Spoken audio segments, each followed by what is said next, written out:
حضرت سہل بن عبداللہ رحمۃ اللہ تعالیٰ علیہ سے سوال کیا گیا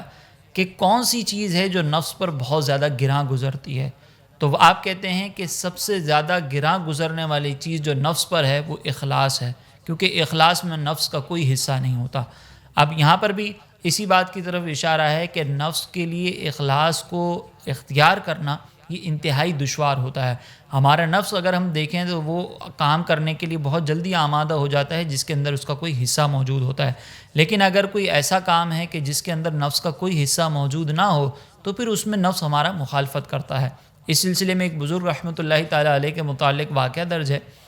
وہ یہ ان کے بارے میں آتا ہے کہ وہ بڑی حجیں کرتے تھے، نمازیں ادا کرتے تھے، اور وہ خود یہ کہتے ہیں کہ میں جب بھی نماز ادا کرتا تھا مجھے اس میں خشوع و خضوع حاصل ہوتا تھا، نفس کبھی بھی اس کے اندر مخالفت نہیں کرتا تھا۔ میں نے بڑی حجیں ادا کیں لیکن ان حجوں کے اندر بھی کبھی نفس نے میری مخالفت نہیں کی، لیکن ایک مرتبہ ایسا ہوا کہ میری والدہ نے مجھے کسی کام کے کرنے کا حکم دیا تو وہ مجھ پر بڑا گراں گزرا، تو فوراً اللہ تعالیٰ کی طرف سے مجھے تنبیہ ہوئی کہ جب تو حج کر رہا تھا وہ بھی اللہ کی عبادت ہے، تو نمازیں پڑھتا ہے وہ بھی اللہ کی عبادت ہے، تو مال خرچ کر رہا ہے وہ بھی اللہ کی عبادت ہے، لیکن جب تیری والدہ نے تجھے کام کرنے کا حکم دیا تو والدہ کے حکم پر عمل کرنا یہ بھی اللہ تبارک و تعالیٰ کی رضا جوئی کے لیے لازم تھا، لیکن دیکھتے ہیں یہ ہیں کہ تیرا نفس جو ہے ان تمام کاموں کو کرنے کے لیے تو تیار ہے لیکن تیری والدہ کا حکم ماننے کے لیے تیار نہیں۔ تو کہتے ہیں کہ جب یہ تنبیہ ہوئی تو مجھے فوراً یہ احساس ہونے لگا کہ جو میں نے حجیں کی تھیں، جو میں نے نمازیں پڑھی تھیں، ہو سکتا ہے اس میں نفس کا کوئی حصہ موجود ہو۔